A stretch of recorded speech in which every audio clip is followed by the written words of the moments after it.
ജെറമിയായുടെ പുസ്തകത്തിനുള്ള വായന 4-ാം അധ്യായം 19 മുതൽ 22 വരെയുള്ള വചനങ്ങൾ. ഭാഗം 2. ജെറമിയായുടെ വേദന. ഹൃദയഭിത്തികൾ തകരുന്നു. 19-ാം വചനം മുതൽ. വേദന, അസഹ്യമായ വേദന. ഞാൻ വേദനയാൽ പുളയുന്നു. എൻ്റെ ഹൃദയഭിത്തികൾ തകരുന്നു, നെഞ്ചിടിക്കുന്നു. നിശബ്ദനായിരിക്കാൻ എനിക്ക് വയ്യ. ഇതാ യുദ്ധകാഹളം, പോർവിളി ഞാൻ കേൾക്കുന്നു. ഒന്നിനു പുറകെ ഒന്നായി ദുരിതങ്ങൾ ആഞ്ഞടിക്കുന്നു. ദേശം മുഴുവൻ വിജനമായി തീർന്നു. എൻ്റെ കൂടാരങ്ങൾ ഞൊടിയിടയിൽ തകരുന്നു. കൂടാര വിരികൾ നിമിഷ നേരം കൊണ്ട് കീറി പറയുന്നു. യുദ്ധപതാക ഇനിയും എത്ര നാൾ ഞാൻ കാണണം? കാഹളധ്വനി എന്നുവരെ കേൾക്കണം. എന്തെന്നാൽ എൻ്റെ ജനം വിഡ്ഢികളാണ്, അവർ എന്നെ അറിയുന്നില്ല. അവർ ബുദ്ധിയില്ലാത്ത കുട്ടികളാണ്, അവർക്ക് യാതൊരു ജ്ഞാനവുമില്ല. തിന്മ പ്രവർത്തിക്കാൻ അവർ സമർത്ഥരാണ്, നന്മ ചെയ്യേണ്ടത് എങ്ങനെയെന്ന് അറിയില്ല. സ്നേഹമുള്ളവരെ, ജെറമിയ പ്രവാചകൻ മാത്രമാണ് ഇസ്രായേൽ ജനതയെ അടിമകളായി പിടിച്ചുകൊണ്ടു പോകുമ്പോൾ ആ കൂടെ പോയത്. ആ യുദ്ധം വരുന്നതിന് മുമ്പ്, നെബൂഖദ്നേസർ രാജാവ് ആക്രമിക്കുന്നതിന് മുമ്പ് ജനത്തിൻ്റെ മുമ്പിൽ ചെന്ന് യുദ്ധത്തിൻ്റെ കാഹളത്തെക്കുറിച്ചും സകലതും നശിപ്പിക്കുന്നതിനെക്കുറിച്ചും ജെറൂസലേം ദേവാലയം തീ വയ്ക്കുന്നതിനെക്കുറിച്ചും എല്ലാം പറഞ്ഞു. ഈ അവസരത്തിൽ ആ ജനത്തിന് മനസ്സിലാകുന്നില്ല. ഈ പശ്ചാത്തലത്തിലാണ് 22-ാം വചനം നമ്മൾ മനസ്സിലാക്കേണ്ടത്. എൻ്റെ ജനം വിഡ്ഢികളാണ്, അവർ എന്നെ അറിയുന്നില്ല. അവർ ബുദ്ധിയില്ലാത്ത കുട്ടികളാണ്, അവർക്ക് യാതൊരു ജ്ഞാനവുമില്ല. തിന്മ പ്രവർത്തിക്കാൻ അവർ സമർത്ഥരാണ്, നന്മ ചെയ്യേണ്ടതെന്ന് എങ്ങനെ അറിയില്ല. ഇന്ന് കേരളത്തിൽ നടക്കുന്നതും അതാണ്.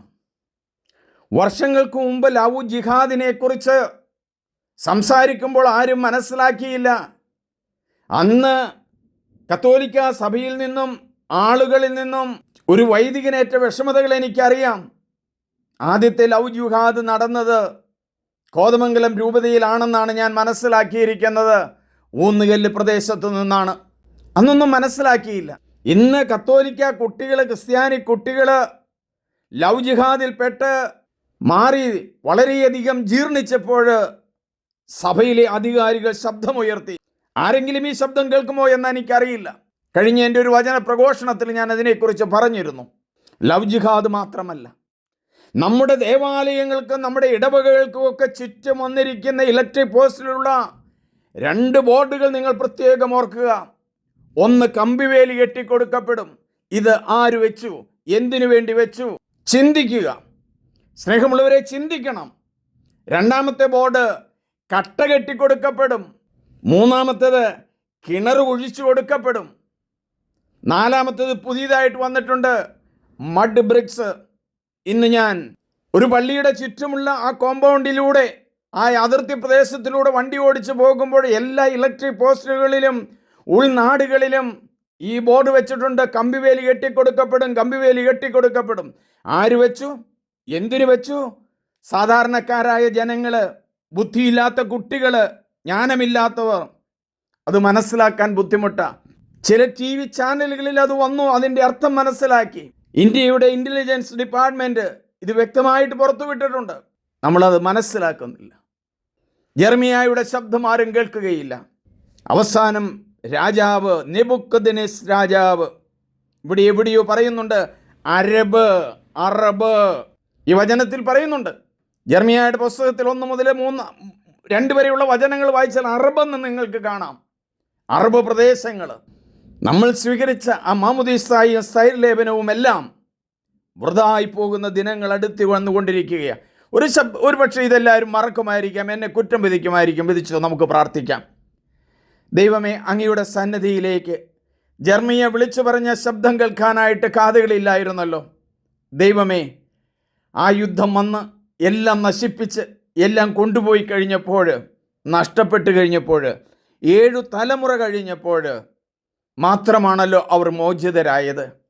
ലോകത്തിൻ്റെ പല ഭാഗങ്ങളിൽ നിന്നും യഹൂദര് ഒരുമിച്ച് 1948 ഇസ്രായേൽ എന്ന രാജ്യം സ്ഥാപിക്കപ്പെട്ടല്ലോ. നഷ്ടപ്പെട്ടു പോയ ജനം, കൊല ചെയ്യപ്പെട്ട ജനം, ഇവരെയൊക്കെ നമുക്ക് ഓർക്കാം, പ്രാർത്ഥിക്കാം. ജെറമ്യാ പ്രവാചകൻ്റെ പുസ്തകം 4-ാം അധ്യായം 19 മുതൽ 22 വരെ നിങ്ങൾ വായിക്കണം. സ്നേഹമുള്ളവരെ, സൂര്യൻ അസ്തമിക്കുന്നതിന് മുമ്പ് പ്രാർത്ഥന മാത്രം പോരാ, പ്രവർത്തനവും കൂടി നമ്മുടെ ജീവിതത്തിലുണ്ടാകണം.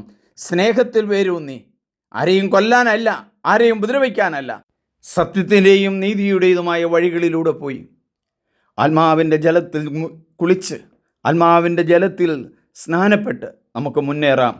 അതിനു വേണ്ടുന്ന അനുഗ്രഹം ദൈവം തന്നെ തരും. നമ്മൾ ക്രിയാത്മകമായിരിക്കുക, പ്രാർത്ഥനാത്മകമായിരിക്കുക, ചിന്തിക്കുന്ന മനുഷ്യരാകുക. സ്നേഹമുള്ളവരെ, നിങ്ങളെല്ലാവരും ഇത് സബ്സ്ക്രൈബ് ചെയ്യണം, ഷെയർ ചെയ്യണം.